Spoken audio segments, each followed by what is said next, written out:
Hey y'all, Casey Kasem here with another episode of Get Real, the podcast where I sit down with fantasy football analysts to get a behind-the-scenes look at the industry. And on this episode, I had an awesome guest sit down with me. James Koh is a fantasy analyst you may know from his work with Prime Video, DirecTV, and the NFL Network. You may have heard his podcast, Fantasy 5 with James Koh, and you may know him from his superb Twitter account, @JamesDKoh. There are probably a million reasons why you know James, but in this episode, you're going to learn even more about him. His processes, college, listening to your own voice, being a role model, and a whole lot more. As always, you can follow me on Twitter @DKCKasem. You can follow the podcast on Twitter @GetReal_pod. You can find my writing with the Fantasy Footballers. This podcast is a proud member of the DAP Network. Make sure that you're checking out all those podcasts on the network and subscribe there as well. And now we're going to get into the conversation with James Koh. Hey. Yo, what's up? Just hanging out. How you doing? I'm doing great. It's my first time using StreamYard, so all right. Yeah, but no, it's cool. Yeah. It works for me, so I mean, you know the gist of, I kind of summed it up for you what we do here. I've listened to a couple. Dope. Appreciate it. So yeah, I'm going to start out asking you the same question I ask everybody, which is how did you get started playing fantasy sports? I feel like I'm older than a lot of your guests that you've had on before, but I've been playing fantasy sports since 1995. And I think fantasy football, I think my first season of fantasy football was probably 98. But yeah, how did I get started? Well, we played like salary cap fantasy baseball back in high school, and my buddy just got me onto it. I don't know why we started. You know what? It was as soon as Yahoo started having an online platform. That's kind of when it became a lot easier to do it. So I think 95, I don't know if that was the first year Yahoo had something, but I know I've been on Yahoo's platform since 95. So it's been a while. And was fantasy football the first fantasy sport you did, or was there a different one that you did? It was fantasy baseball first for a few years.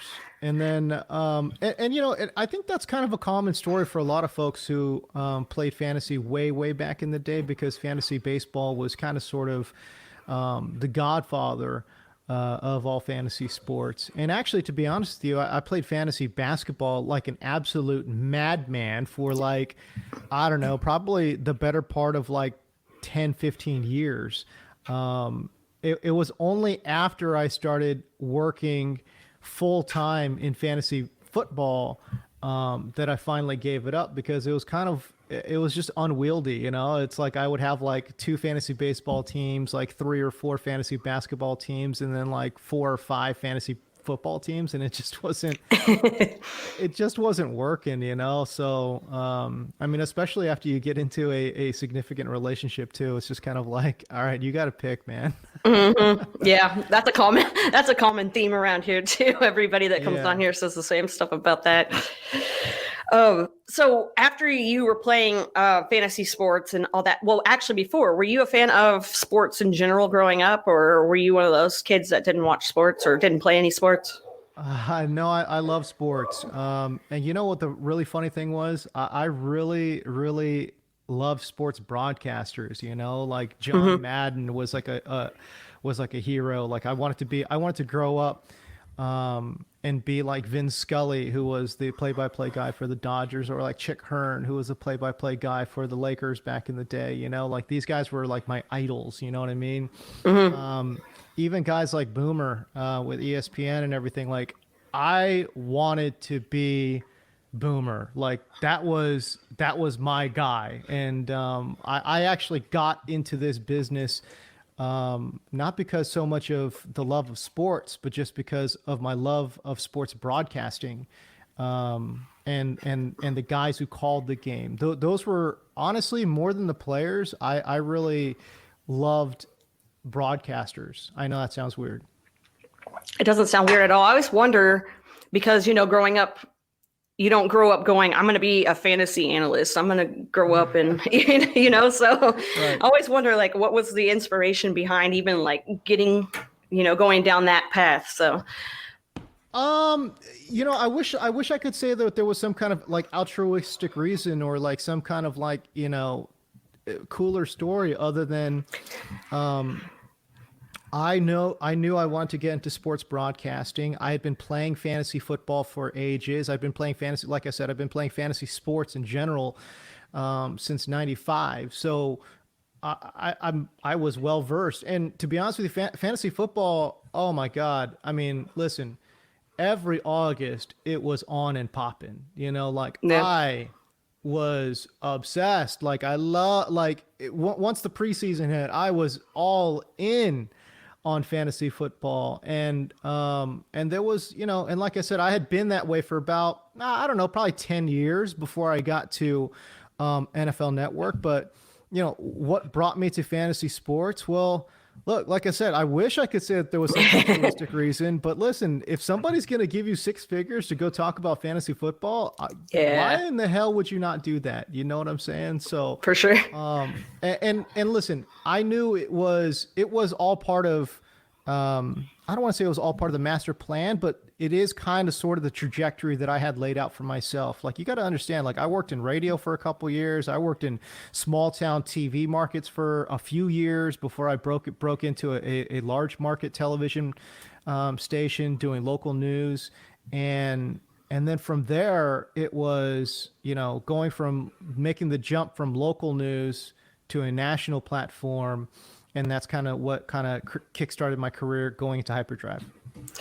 And prior to doing all of that, you went to college and, I was going to ask you because I went to college, but for something that has nothing to do with anything whatsoever that could even be close to fantasy football.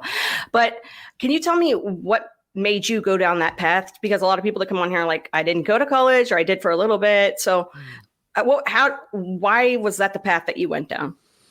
I think college for me was almost preordained, like there wasn't really any other options, both my folks were, college educated folks and that was kind of just sort of the track that I was set on, from an early age. It really wasn't an option to not go to school, I guess, given my background. So, I mean, I went to the best school that I could get into and I was more than happy that I got into Berkeley. And was able to, by the skin of my teeth, graduate there. But as you mentioned, like it's not like they have like a fantasy sports major. Yeah, not yet, at least at schools. Yeah, no. And to be honest with you, at Cal, they didn't even have a broadcasting major. So like, and I'll even go another step further. They didn't even have undergraduate journalism degrees there. So even if I wanted to do journalism, I couldn't do journalism at Berkeley. But when I'm 18 years old and you're going to school, it's like, let me say this too. As a son of immigrants, back when I was applying for school, this is in the late 90s. If you look on the TV, there's not a lot of folks who look like this. Right. You know what I'm saying? Yeah, I do know. So, it wasn't from, and again, my parents are, immigrants. As a matter of fact, I'm an immigrant. Like I moved here when I was about 1 year old, moved from South Korea here. And the whole idea of being on TV and like talking about sports and doing all those things, even though I idolize sports broadcasters, there was never, ever, ever in the realm of possibility for me in my mind. I had to break down my own barriers in my own mind before I could even think about pursuing this as a career, and I think that part of it is, man, it's like Matrix level shit. You know what I'm saying? It's like, you got to free your bonds of your own mind before you can actually achieve the things you want to achieve. And once you started getting down this path, I mean, now you see more and more people that aren't just your generic, middle-aged white guy, as Matthew Berry told me last week, coming into the realm. How does it make you feel to know that you're one of the groundbreaking people for the Asian American analyst that wants to do what you do. You're like, like you said, there aren't people on TV that look like them talking, these guys and ladies talking about fantasy sports. So now you're here. So how does that make you feel? No, it's great, man. And listen, it is something that, that I take a lot of pride in for sure. And it was something that I was very cognizant of, not when I was coming up so much, because, when you're young and hungry and just grinding, you honestly, I don't think you can really think about anything other than just moving up, that's really, I had a single-minded focus of just, okay, got to keep moving up, got to keep going up. And I really kind of sort of didn't care about sadly, I didn't care about interpersonal relationships. I didn't care about location. I didn't care about salary. I didn't care about nothing other than just, am I moving up? And that was the big thing for me.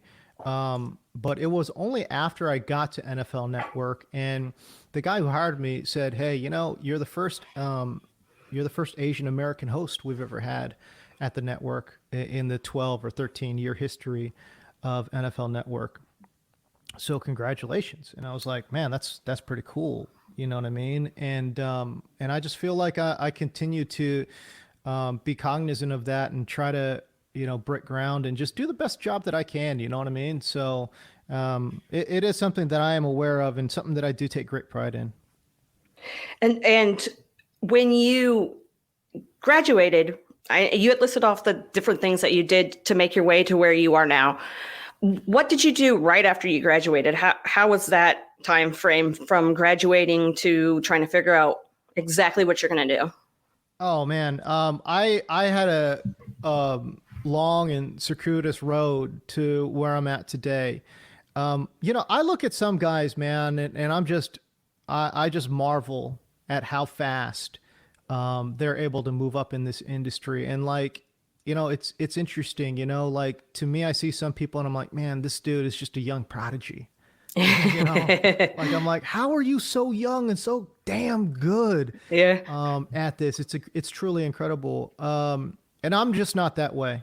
I can honestly tell you, I don't think I'm the most talented person. I don't think, I was born with that it factor. Like I'm just a guy that grinds, and honestly, I tell people this all the time. I tell people this online. People are like, "Oh, I could do your job." I'm like, "Yeah, you could. You absolutely could, because I am not some kind of, LeBron James. I'm no Michael Jordan of fantasy. I'm not that dude. I'm not that dude. I'm not that dude in fantasy football. I'm not that dude in broadcasting. I'm just not that dude. But I have worked extremely, extremely hard to get to where I'm at. But, getting back to your original question of just how did I get here? It's like out of school, man, I sold insurance for a little bit. Then I sold high-end, high-tech warranties for various software companies, making good money. Actually, I don't know what the hell I was selling, but I mean, people were buying it. And money, so I'm like, all right, there you go. Great. It's cool. And it was about 2 years after I got out of school. And again, I'm living in San Francisco, graduated from Cal. All my friends are there, and it's like I'm young, I'm stupid, I got money in my pocket. Like I got, I should be pretty happy, but pretty quickly I just realized the whole 9 to 5, the whole cubicle thing is just, I don't know, man, it just wasn't for me, Yeah. And even though I if you objectively looked at my circumstances, I had an upward trending job. I probably could have made 6 figures by the time I was 28, 29, right? Which would have been amazing. I'm living in an awesome city, San Francisco. I've got great friends. I'm going out 2-3 times a week. I'm squirreling away tons of money, and I'm just not happy, And that's really what it came down to. And so what I started doing was I started moonlighting at night. I was a gopher over at this sports talk radio station in the Bay Area. And the guy, and I remember the guy even asked me like, "Why are you doing this, man? Like, you're not getting any credits for it. Like, we're not paying you anything practically. Like, what's the deal, you know?"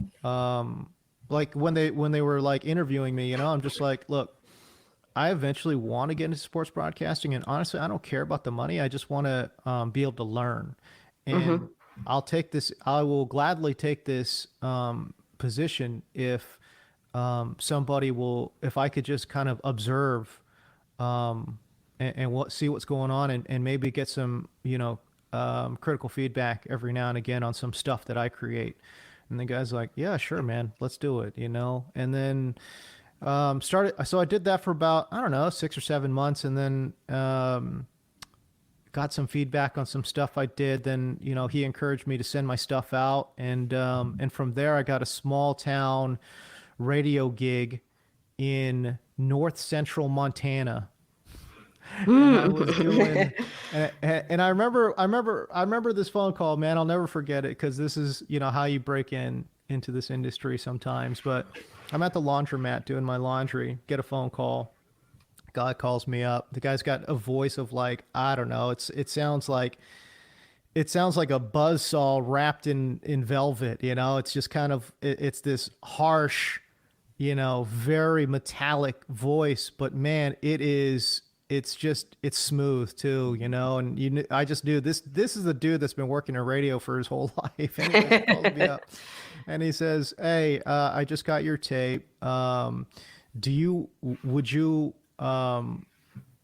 you know, you live in San Francisco. Are you going to be okay moving to, you know, a small town in Montana?"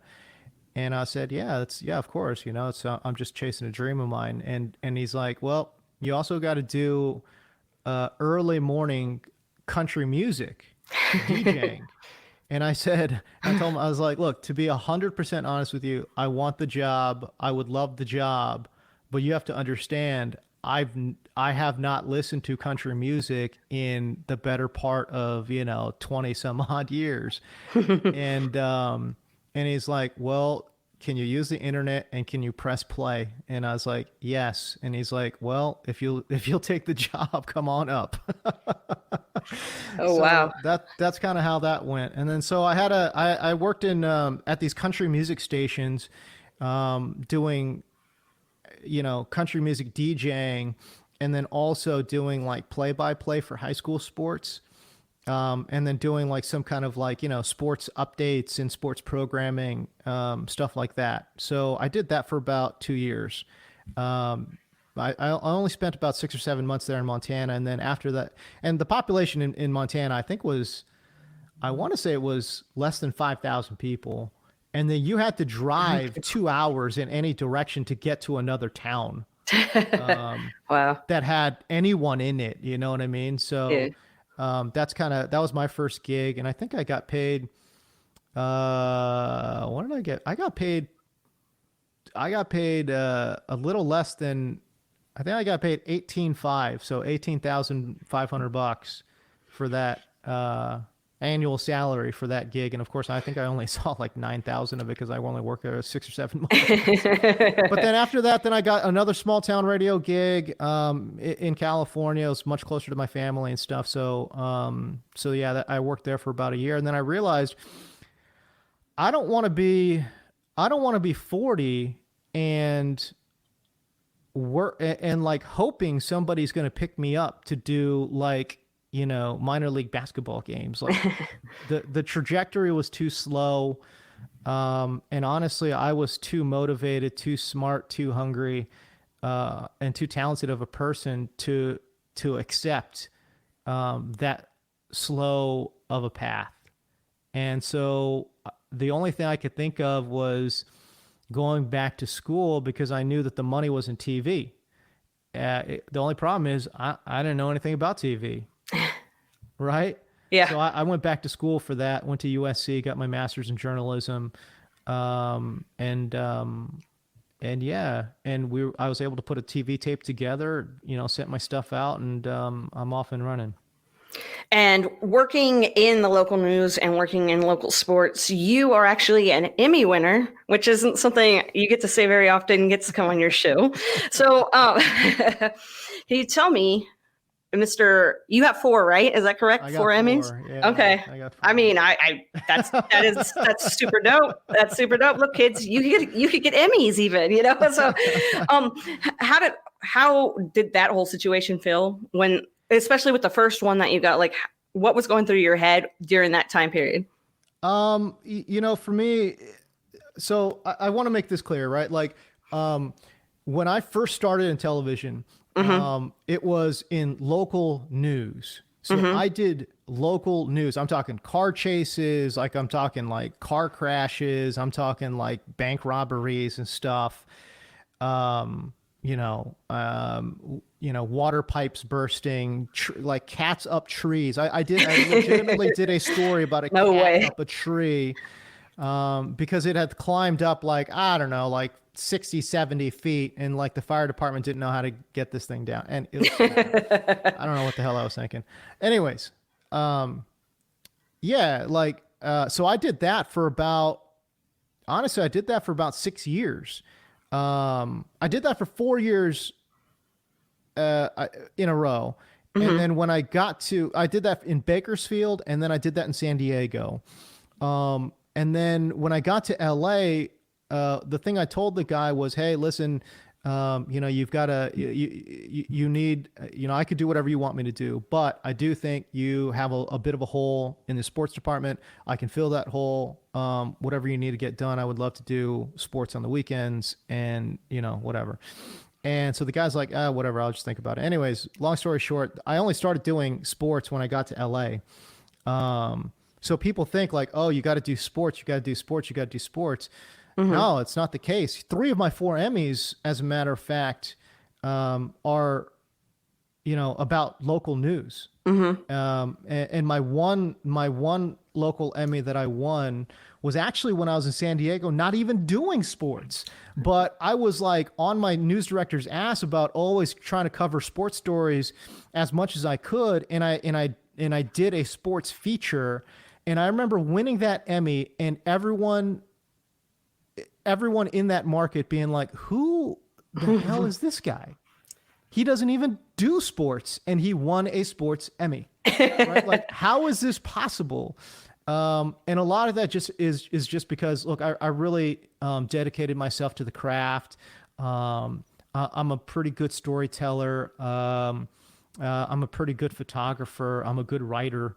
And all of those things, kind of contributed. And I think that's how I was able to move up in this industry as fast as I did. And, how do you go from Bakersfield to NFL Network in 6 years, and 4 of those years, and 4 of those years you're doing local news, Yeah. How do you go about doing that? It's just because I think a lot of it had to do with my writing ability, and honestly, my interviewing skills too. So, that's just kind of how I was able to make it to where I got to at NFL Network. And were you always comfortable in front of the camera and behind the microphone, or and Oh God, no. are you still kind of, because It's come still, on, be look, honest. it's still a work in progress. There are shows that I do, and I'm just sick. I'm sick at myself, because I'm like, how many years have you been doing this and you still suck? And that's honestly how, I don't know, I kind of approach it every single day. Like, I want to get better every single day. I want to be the best at some point here, but I'm just not there yet. And yeah, no, you asked me if I started off comfortable on camera. No, no, I was awful. I was awful on camera, on the mic. Like, but you're just getting better every single day. And honestly, tape review is probably the biggest thing. It's like you do your thing, and then you've got to go and watch it with a critical eye. Very early on in my career, like I found it very beneficial to write down three good things, three bad things. What did you like about yourself? Three things that you liked about your performance. What are three things you absolutely could not stand about your performance? And I would pick one of those three things that I could not stand, and I would just work on that. That's all I would do. And it's either I would rehearse in my room or I would look in the mirror. It's like you do stuff that's like, quite honestly, kind of embarrassing, but it's like, you got to do it. This is how people get better. At least, look, this is how I get better. And again, I go back to the beginning of our conversation where I say, look, I'm not that talented of a dude. I just had to work really hard on it. And that's a big part of it is just tape review. And again, just having that mindset of like, okay, pick one thing and get better at that one thing and turn your weaknesses into strengths, right? Or even if that's cliche and, it's like you're not going to turn a weakness into a strength, at least don't make it a weakness. Yeah. You know what I'm saying? No, I get that. Yes. Yeah, man. So it's just kind of like, look, you want to just take one thing and work on that per week. And so that in a week's time, that thing that you absolutely hated, it's just gone. Now don't get me wrong. There's going to always be stuff that you're working on all the time, but you'll find that, there are themes that in your work that you find that you're really strong at, and themes in your work that you find that that really need some work. And being able to kind of mask those deficiencies while also strengthening the things that you're good at, I think are hugely important. That's really great advice. All right, so are you one of those guys that doesn't hate the sound of your own voice? Because some people will be like, I don't listen to myself back because I just can't. I cringe when I hear myself talk. So I'm guessing you're one of those guys that doesn't really get to you. I think it's really weird, when you first listen to your own voice, it does sound odd. And being able to critique it is pretty tough. I don't know. I don't. I still don't love the sound of my voice, but obviously it works for some people. So I don't know. Like I feel like I must be doing an okay thing. I will say this though. Working on your voice is hugely important. And this is a super technical thing, okay? But like when you're doing any kind of broadcast, like you got to be working on the lower third of your voice, and you should always be working to actually drive down the tenor of your voice. So the lower and deeper that you can get, the better it is. Now, I'm not saying go, full, what's that girl's name? Elizabeth something with Theranos, where she like copped like this, like weird, random fake, oh yeah, deep voice. Like, I'm not saying go that direct. I'm not saying go that far, but you do want to be working on your voice. Right. And you do want to be trying to lower it, and at least speaking comfortably in the lower third of it. When you are doing broadcasting, and I know people are going to be saying like, what is this dude talking about? I don't know, man. It's something that works for people, and yeah. So honestly, when I hear somebody say like, I can't listen to my own voice, I'm like, well, I guess you're not going to be getting better because you kind of sort of need to be, listening to it and like seeing if you're making any progress doing stuff. So that's just kind of how I view it. I like that. I've never really thought about like how my voice sounds and how it comes off to other people. I'll just know that I'll be like, okay, calm down. You sound like a hyper child right now. So, and plus a lot of people listen to their podcast on 1.5 speed. So, oh yeah, going down low. No, that's tough. That's tough. And, I will say this, like, you obviously there's a time constraint too, it's like, you can't listen to everything, I mean, I guess you could, but theoretically you'd like to, listen to chunks. So when I did podcasts, regularly for NFL Network, I would listen to, I don't know, 15 minutes, but it would be like 5 minute chunks. So like 5 minutes, Right. fast forward, listen to another 5 minute chunk, and then listen to another 5 minute chunk, and basically just kind of see like, okay, like, are we doing the right things? Is this the right tenor of the show?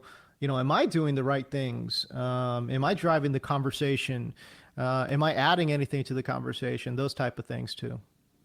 And we'll get back to NFL and the NFL Network and everything in just a minute. But I wanted to touch on, because you were talking about the chunks, your podcast, because your podcast has that same basic idea of the 5 minute chunks, So what made you think that this, because a lot of podcasts just go on forever, what made you decide that this short and concise kind of podcast formula was going to be, a hit?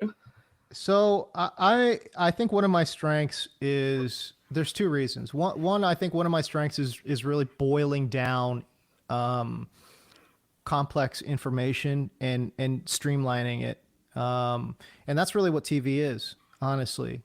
You don't have 5 minutes to explain why you like Deebo Samuel in a matchup. You've got 30 seconds, right? Now, how do I take that information that would take a normal human being 5 minutes and tell it in 30 seconds, right? Like, I've got to be able to do that, and so I think that's kind of one of my strengths, is taking complex, concepts and really boiling it down to its essence. And honestly, that's what you got to do in local news too. It's like you go to a 2-hour town hall meeting, city council meeting, and now you've got to tell this story in about 70 seconds.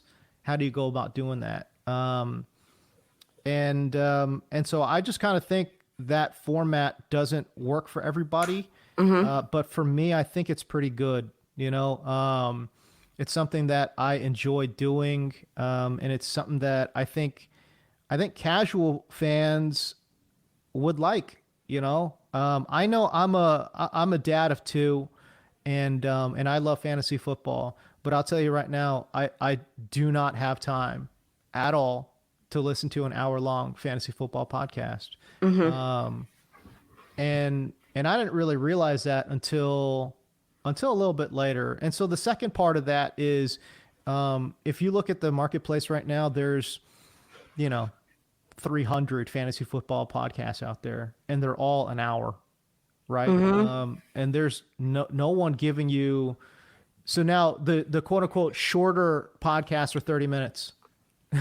Yeah. Right. So it's like, okay, cool. Well, let me just take that to the extreme and just try to make it about 5-ish minutes. And I truly believe that, I don't know, like, if you like fantasy football, I think you'd like my podcast. By the way, I just want to be clear, my podcast is on hiatus right now because I'm a lazy bastard, and I don't really want to talk about fantasy football after week 17. Right. Just it's like I just don't, like, I just try to tell people like give me a month off, dude. Like, I just took 17 weeks of my life and like literally did nothing other than watch tape, watch live games, and talk about stats for 17 weeks straight. Like, I can take a month, No, for sure. You need it for mental health too, like to like kind of just get back into the real world. Not only my own mental health, but like my wife's mental health, my family's mental health. Like, it's like they look forward to the end of the regular season, and it's like, then they know, it's like, oh, they're gonna get daddy back, it's like, all right, cool, so like I gotta like put the husband hat on, and I gotta put the dad hat back on and do those things and still be able to pump out some content a little bit. But I'm just taking a hiatus a little bit from the fantasy football podcast. But anyways, I think the 5-minute podcast, you could add it to your rotation, and it costs you absolutely nothing. You know what I mean? Right. It's like a news update, really, and that's kind of how I approach it. So, I think I think even for that shorter format, I think it's pretty fun and informative. So I'm going to keep on doing it. Good. Yeah, it is great. And it's better to be able to listen to a short, segment like that with all the news update, like you said, than get like a million, notifications on your phone about what just happened. Like, I'd rather listen to, I'd rather listen to James talk. So there you go. So going back to family real quick, I forgot to ask you this earlier when we were talking about you getting started in the industry. What were your parents, when you told your parents what you were going to do, whenever you got on with, like, let's say when you got on with NFL Network? Oh, my mom was so happy, man. Mm-hmm. You know, yeah, she was ecstatic, mostly because I don't know, like I had beat it into her head that there just aren't that many jobs, and not only are there not that many jobs, there's just not that many jobs in LA. Yeah. Which is where my family is from, which is where my wife's family is from. So it was just a situation where, yeah, she was super stoked because she knew I was going to be staying in LA for another few years at a minimum, and it was a huge career step forward for me. So it's like you're almost at the promised land, when you get to NFL Network, man. It's like you're almost there. You're almost there. You're almost at the mountaintop. And yeah, it was a very happy day in the Co household when that contract got signed.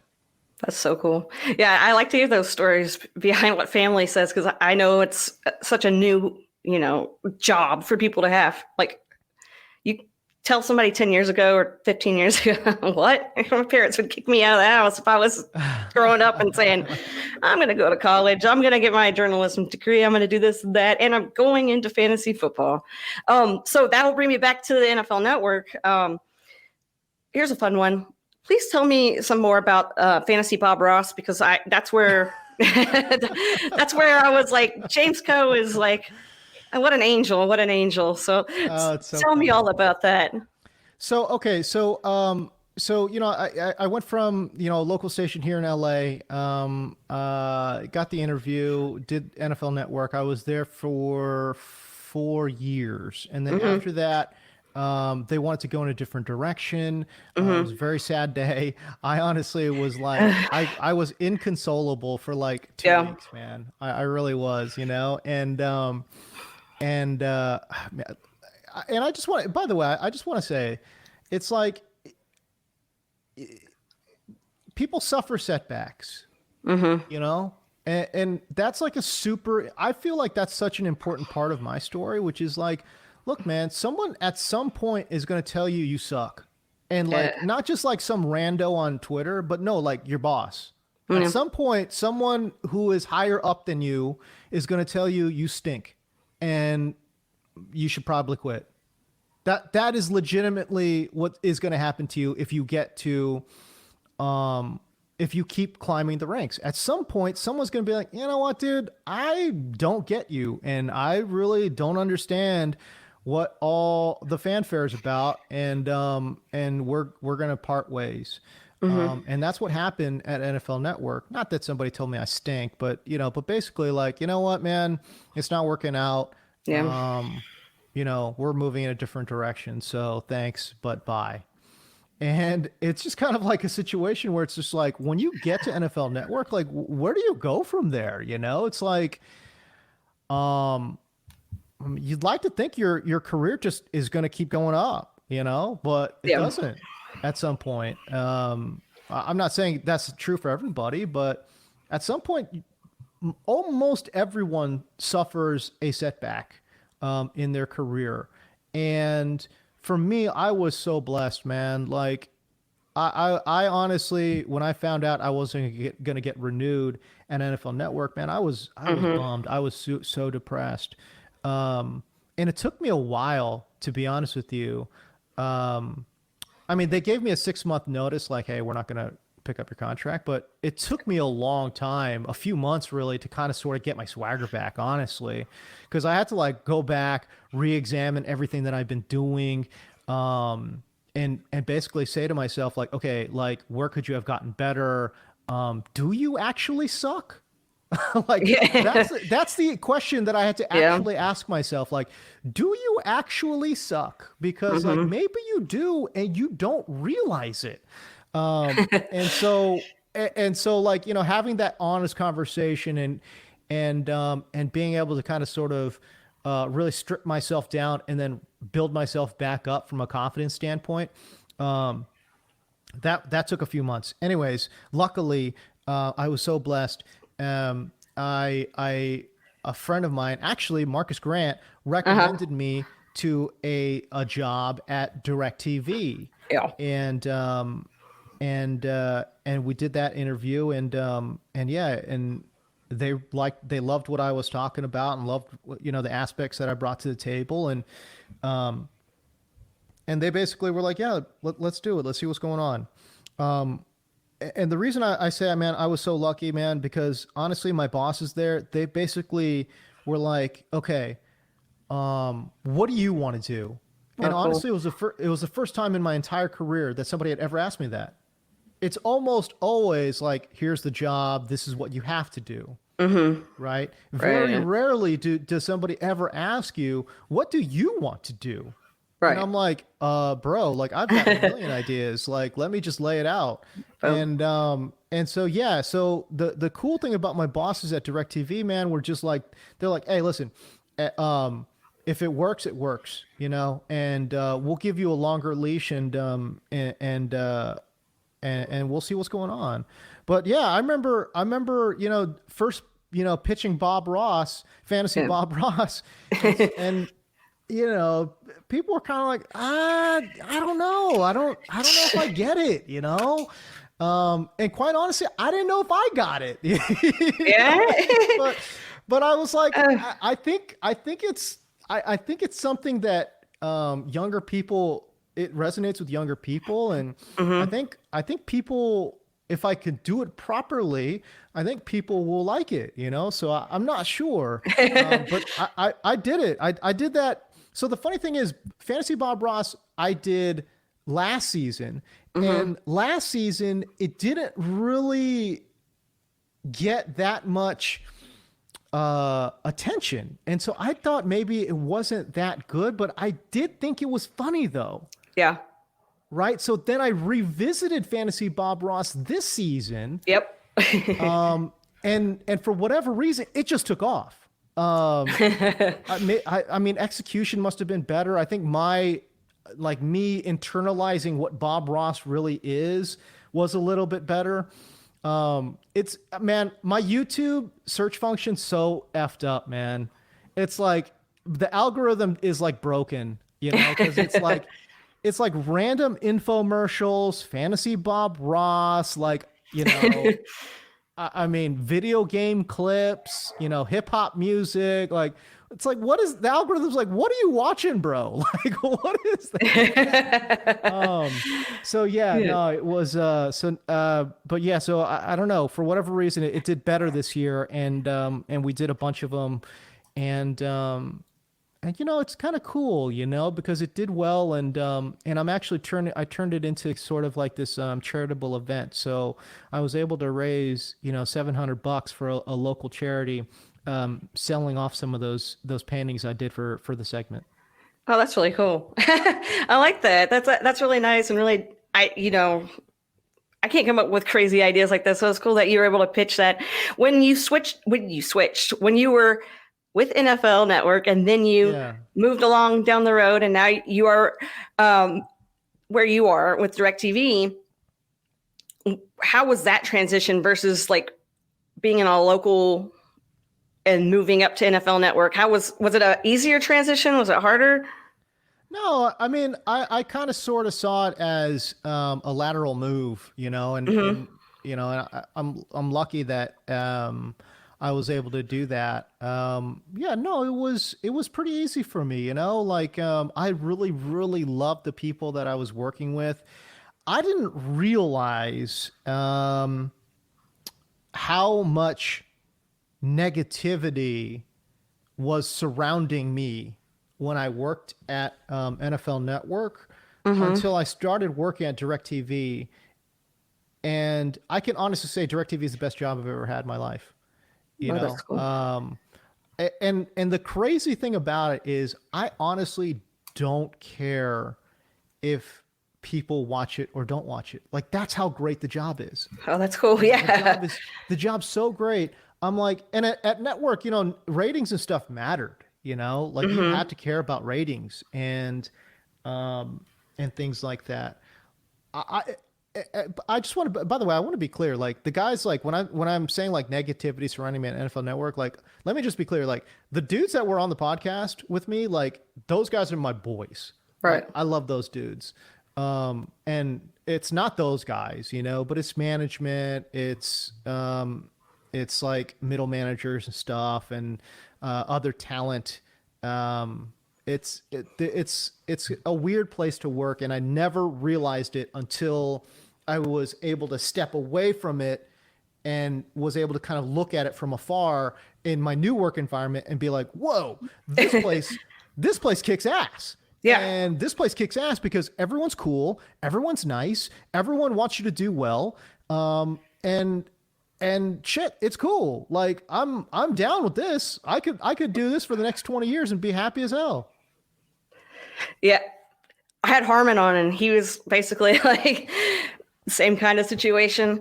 It's real cool to see that, the light bulb go off in your head. What are some things that you haven't done yet that maybe are ideas that you'd like to dip your toes, into the water? You just haven't gotten around to it yet. Like you said, you're lazy. So, no, just kidding. No, just it's kidding. True. Dude, listen, Casey, it is true, man. Like I'm like what I would call a manic worker, right? So like I work my ass off in spurts, and even when I'm coming up with these segments, like you got to understand, man, it's like I might just sit there and like do nothing and like just like go down a YouTube black hole of like Star Wars clips and crazy fan theories for like 4 hours. Yeah. But I really should be researching or like doing, writing this segment that I'm supposed to write for, Amazon or write for DirecTV or whatever. And I'm just not doing it. I'm procrastinating and it's like, I don't know what it is like, but then it's like, then something will like click and it's like, oh yeah, that's what I want to write. That's what I want to do. And I'll be up till like 4 a.m, banging out scripts, just so that I can get it just like the way I like it.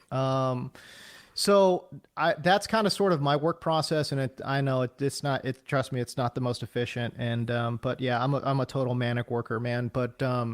But yeah, like right now is my lazy period. Although to be fair though, like I've got to work on taxes. Like my house is like in shambles because I haven't like done any upkeep for 4 months. You know what I mean? Right. So right. Like, I'm just like catching up on like yesterday I had to like fix sinks and like fix the lawn and like fix the garbage disposal. Like it's all over the place, man. So but in terms of other things that I want to get done, I am, cross my fingers, hopefully going to write a TV pilot here this off season. I've been meaning to do it for the last few seasons now, but I really want to get it done. I've got a couple podcast ideas that I'd like to get out there as well. Yeah. I don't want to delve too deep into it. No. Yeah, I got some podcast ideas that I got rattling around in my brain that are not sports related. And the TV pilot's not sports related either. And yeah, like if I could do those two things this off season, I would consider that to be a success. Although, the nature of this business, it's like, it's crazy, because all my contracts are all year by year, and so like I've done extremely well for myself professionally and financially, the last, I don't know, 7 years or so, but it's like every year, at NFL Network, I signed a long-term deal, but like my DirecTV deal and my Amazon deals right now, they're just yearly, So when the season's over, it's over. And if they want to bring you back, they will. If they don't want to bring you back, they won't, And so like a lot of my off season actually revolves around looking for new work. And as anyone who has looked for work knows, looking for work is a full-time job. Yeah. And so that's kind of where I'm at right now, which is just kind of, looking for work, handling taxes, and just getting ready for next season. When you tell people that you write and you do videos and you do this, that, and the other, and when you tell people this is what I do for a living, and then you bring up that you work for DirecTV and Amazon, which aren't places you usually associate with fantasy football, are they cool? They're like, yeah, oh, okay, cool, yeah. Or how are the people that you meet on a daily basis that aren't the people that are like in our industry, just like average Joe? What's funny, man? If you met me on the street, you would have no idea what the hell I do. I don't think I ever talk about my work, honestly. Yeah. What do you do? Tell everybody what exactly you do. That's the thing. It's like, I mean, I don't know. Like I never really tell people about my work. It's like, yeah, okay, I work at DirecTV. Yeah, I work at Amazon. It's like, those are two like cool places, I guess. Yeah. To work. I mean, the check clears every other Friday, so I'm there you go. That's all you really need. Yeah, that's all I care about. But at the same time, it's like, I don't know. It doesn't really. I don't know. I guess it really honestly never comes up. Let me put it to you this way. I've got a group text with my boys that I've been friends with since college. These were the best men at my wedding, right? Yeah. And we've been super close friends since college. One guy I've been friends with since I was like 15 years old. We have group text, and I can honestly say I don't think fantasy football has come up one time in that group text. Not a single time, Yeah. And it just, I don't know. It is something that I am super passionate about, and I do it for work. And I'm compensated very well for it, but I don't know. Like, I guess it just doesn't really come up in regular day-to-day conversation. Besides the guys at the homies in the group chat, do your friends that you see more on a weekly, monthly, whatever basis, do they come hit you up for fantasy advice all the time, or are they kind of like low key? Nah. No. Very rarely they do. I will say this: if I ever see somebody in person, they will always, at some point, say, "Hey, man, can you just take a look at my roster real quick?" Yes. And I'm like, sure. Then they give me their phone, and I kind of make a couple tweaks. I look at their waiver wire real quick, and just make sure there are certain dudes that should be rostered, and blah blah blah. So yeah, no, look, it's like if I had a stockbroker friend, it's like, why wouldn't I ask that dude for stock advice? You know what I'm saying? Like, true. If I had a doctor friend, I'm going to be going to that dude for medical advice, for sure. Same thing with lawyers and stuff. So it's like, I'm a fantasy football guy. Like, it comes with the territory, man. Like, and if you get mad about that, I don't know. That seems like a you problem. You know what I mean? Yeah, right. I'm more than happy to help out people. Even hell, I'm more than happy to help out strangers on the street. Like, if they're like, oh my God, dude, like, can you take a look at my, sure, let's do it.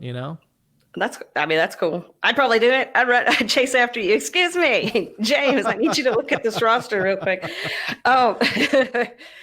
So now I'm like way off track because I'm just imagining myself chasing you down. But so for the people coming up in the industry, because there's a lot of fresh new blood that's coming up in the industry. What are some things that you think people overlook when they're getting into the business that they should probably keep in mind? I mean, I think the number one thing I tell people when they're just starting out is like, there's no reason why you shouldn't be creating content. I don't want to say every day, because that's too much of a grind, but like, a couple times a week, like you should be creating content, whether that's, if you want to be a writer, you need to be writing. If you want to be a podcaster, you need to be podcasting. If you want to be an on-camera person, you need to be on camera. And what you'll find is that you have to enjoy the process of developing those things, because the end result, the written product, the podcast, the on camera appearance. Those are end results. And you have to enjoy the process of everything that happens before the end result. And if you don't, then you're probably just not in the right business, But yeah, so for younger people, I just think like there's no greater advice I can give than honestly, you need to create content. Like, and this excuse of like, well, where am I going to put it? Like, no, that doesn't fly with me. There's a million places you could put it. You know what I mean? Especially with YouTube, Twitter, Twitch, all these places, like there's no shortage of places now. Listen, when I was coming up, it was a different ball game, man. Like I had to literally make a DVD and mail it out to people, Yeah. So that's how it was. And like YouTube didn't exist when I was coming up, man. You know, like it's just so different now. So like, yeah, man, like if you want to get into this business and do the things that you feel like would be fun and profitable, you just got to go out there and create. I think that's the number one thing. And can I also say this, man? Like you got to really start looking at it like as a business, and not as like a content creator. Like how can you make money on this? How much money should you make money? How much money should you be making on this? It's like, because honestly, I wouldn't be doing this for free. Yeah. You know what I mean? And for me, I think what has separated me anyways from a lot of folks in this business is just, both my parents were small business owners, and I grew up in that kind of environment, and I just kind of view it as a business. I view myself as a business. I am my own product. You know what I mean? And I think not enough people, in any industry, but especially fantasy football, view it as a business, and they got to figure out ways like, what's the next step? Like, how do I monetize this? And it's not just going to be like, well, let me just start my own website. No, that's not the right way, because if you do that, you don't understand. People are spending 200, 300, 500 grand to start websites. You starting it,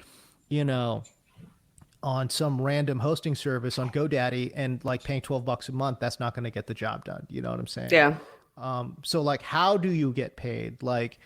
And honestly, what I would do when I was coming up was just, and I still do this today, because like I said, every off season I look for jobs. I literally write down, in an email draft to myself, like, what are the jobs I want? What are the jobs that would be home runs, and what are the jobs that would be singles, doubles?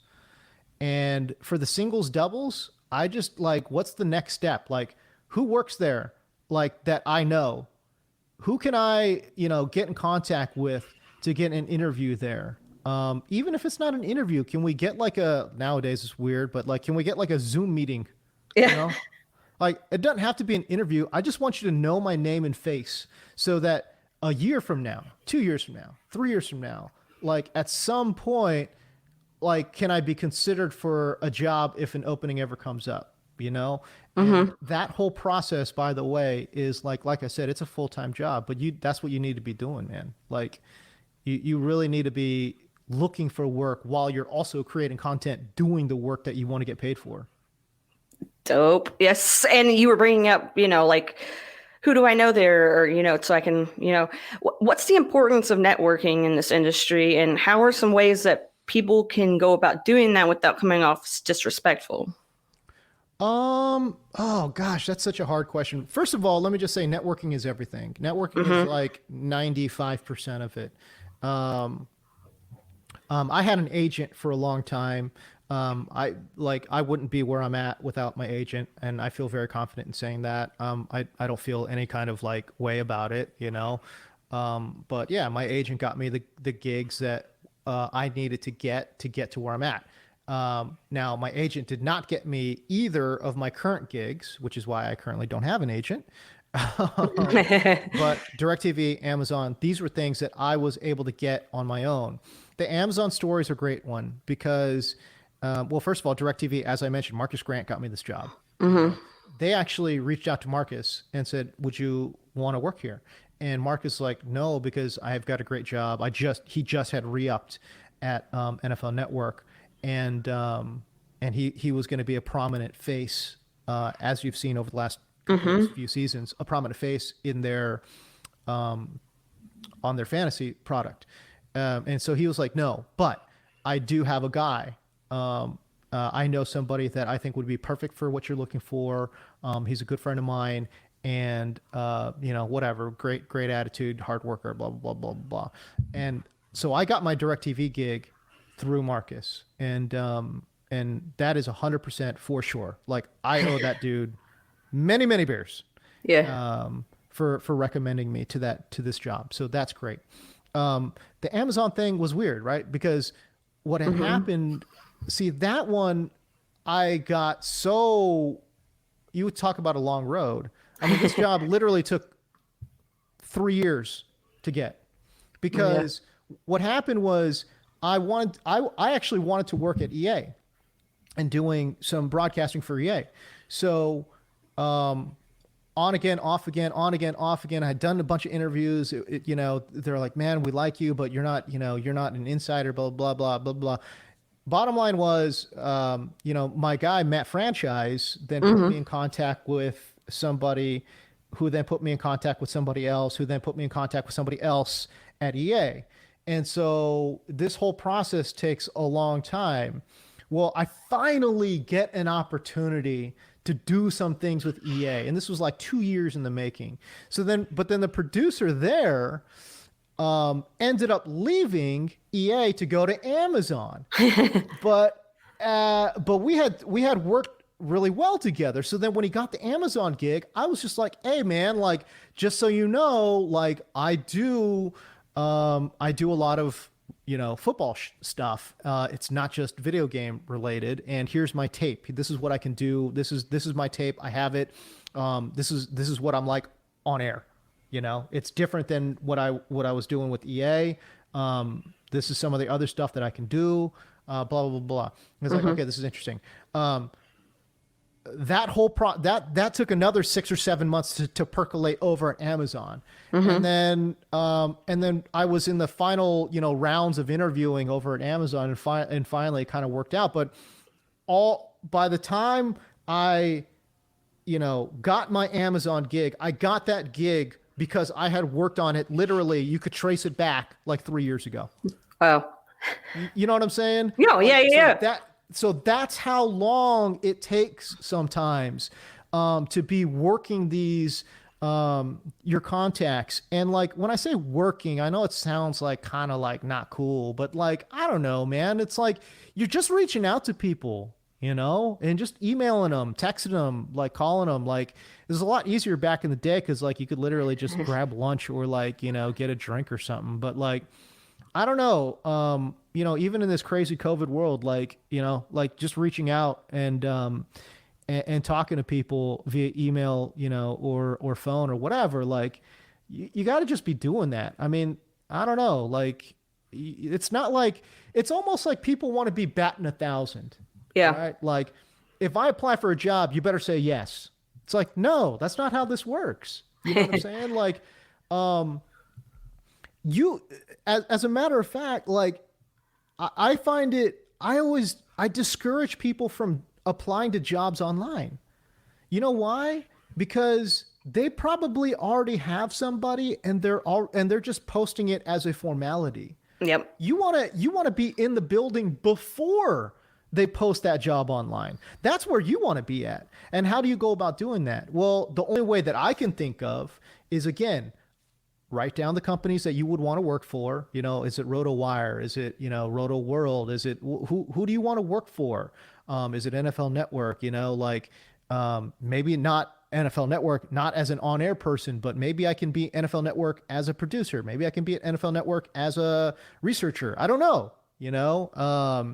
How do I go about doing that? Who do I know? And if I don't know anyone, who are the decision makers? So it's that process literally of where do I want to work, figure out who the decision makers are, and then how do I get myself in front of that decision maker? How do I go about doing that? And I think that's probably the process that I have used the most in my career, and I have found it to be highly effective.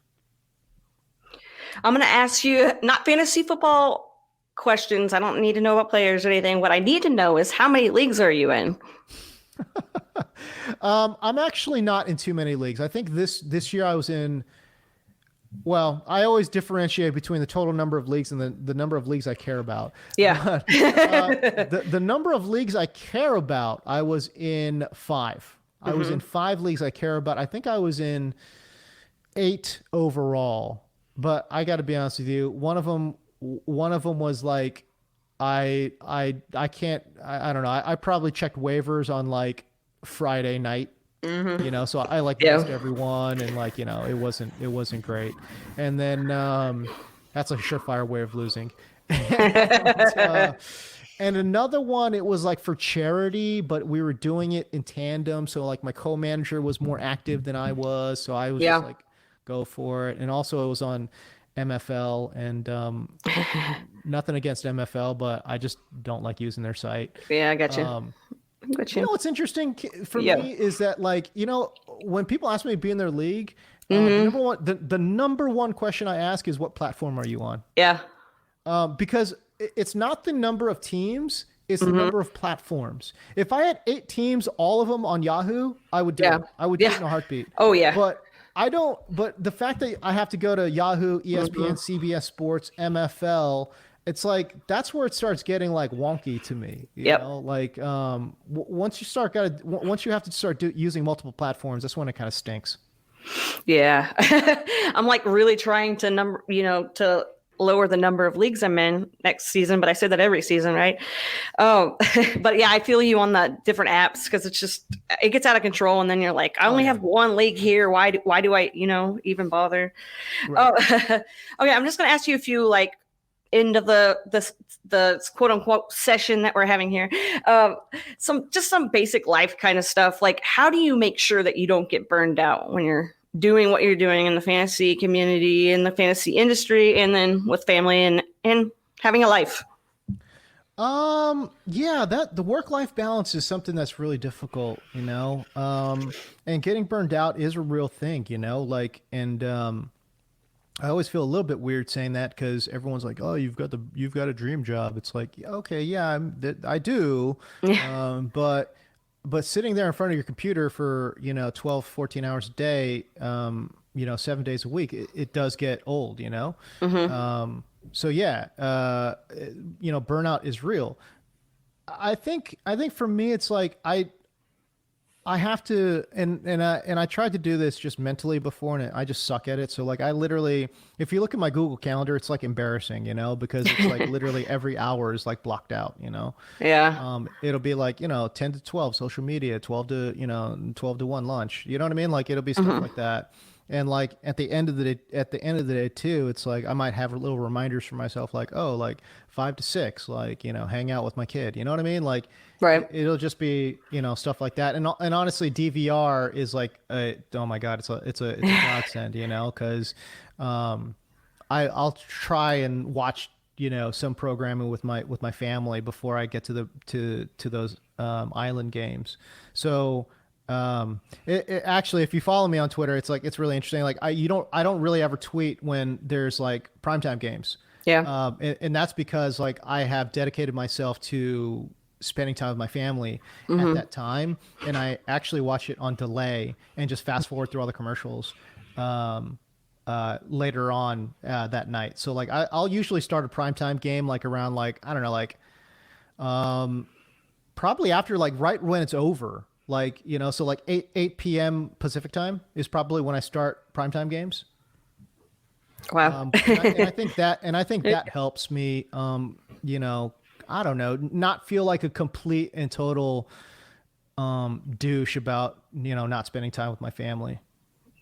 I get that. I don't usually watch a whole lot of football on Sundays. I usually wait until Monday and try to like sneak it in at work, it's more listening. I'm not. I don't sneak it in at work, guys. I do my job. That was all comedy. I don't do that. All right. So I also want to ask you, since you were talking about, your parents are both from Korea, you are both Korean, and you're Korean, and you grew up.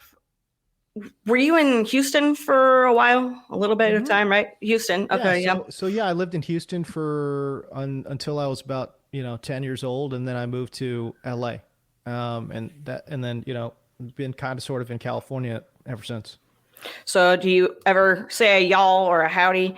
I used to, and honestly, it stuck with me for a while too. Like it wasn't until probably after college I stopped saying y'all. Y'all, and that's my jam. Now I kind of sort of say y'all. Like I don't know, like more as like a joke, but like every now and then, I'll tell you what, you get a couple cocktails in me, like that stuff will come out. It does. It finds a way to sneak out. It does. So speaking of alcohol, let's go to another awesome thing, which is Korean food. What is your favorite thing to eat that's Korean food? What's something that people should even check out if they haven't had Korean food? I mean, Korean food is so it's so, it's like, what do you like? I know what everyone thinks of is Korean barbecue, and how do you go wrong from Korean barbecue? We're just talking the slabs of meat, that's been marinated for all day long. It's like amazing, but yeah, I don't know. Yeah, I'll tell you, I'll say this, you can't go wrong with Korean barbecue. You really can't. That sounds so good. It is kind of tricky though, because like the first couple times you go, if you don't have a Korean person there with you, it's very overwhelming, because the first time you go, it's like, wait a second. Like I remember taking one of my boys there one time, and he's an Indian dude, and he's like, it's like, whoa, what's going on here? Like, did we order all this? And I'm like, it's like, you don't realize, like, they bring you about 15 side dishes, then they bring you all the meats, and then they bring you like extra soups and stuff just out of the blue. Goodness. And that's just how it works. So you kind of sort of need you need like a person who's like, used to it to kind of explain the whole process, explain what everything is, and all that. So, but yeah, like I said, Korean barbecue, man, you really can't go wrong. And my final question, because we were talking about family earlier, what do you guys like to do in your free time when you're not working? What do you guys as a family do? Besides, I mean, you were talking about watching TV. What else do you guys do? Yeah, a little bit of TV time. It's like we live pretty close to the beach, so we hit the beach every now and again. And I don't know, just honestly, I've kind of sort of wanted to do a lot more sightseeing recently too, like sightseeing my own area. And I know that sounds weird, but it's just kind of like, I live in LA, right? And like, there's like a lot of places that honestly, even though I've lived here my whole life, like I've never been, I went to the Huntington Library for the first time, like, 3-4 years ago. And like, I've lived here my whole life, and I was like, whoa, this place is pretty cool. So yeah, it's just random stuff like that. Like I kind of sort of enjoy sightseeing my own town. I know that sounds a little bit weird, but and plus too, I live in LA, so it's like a super large, sprawling, metropolitan area. So I realize that not everybody can do that. But yeah, that's kind of sort of what all it is. And I'll be honest with you, I think honestly, most of family time, at least in my family, is dedicated to food. Like we love food. All right. And, I love exploring new restaurants. Like the funny thing is, like when we go on vacation, like we literally plan around. I mean, the destination is 50% of it. The other 50% is what is the local food that we're gonna get there. So like if I was going to go visit Austin, for example, like I want to know what the best barbecue joints are, and I'm literally going to plan my day around visiting those places. You know what I'm saying? So yeah. Like, that's how I don't know, like that's how my family is, man. Like we first of all, we love to eat, but we also just kind of like finding new places too. So That's so yeah. That's the best. That's the best thing to do. I mean, food. Yes. Okay. Plan your vacation around food. All right. Well, go ahead and tell everybody where they can find you and find what you're doing and all that jazz. yeah, listen, you can follow me on Twitter, Instagram, or Facebook. It's all the same, at James D. Coe, spelled Koh. Like I said, my podcast is on hiatus. It's called Fantasy 5 with James Coe. And but we'll be bringing it back. Look for a couple new projects that I'll be having in the works. I'm hoping to get this new project up and running in the next couple of months. So we'll see. It's going to be non-sports related, but yeah, I think people will enjoy it. So yeah, I think that's kind of sort of it, man. I feel kind of sort of honored that you brought me onto your podcast, and it's been great chatting with you. Oh man, I appreciate it. I really do. I've been looking forward to this all day, so I'm really glad that I got to sit down and talk to you. All right, everybody. So please go follow James and all of his work. He's an awesome follow. Just do it. You'll just do it. All right. And with that, Thank you. you're welcome. You're welcome. And with that, we're going to go ahead and peace out and see you next week.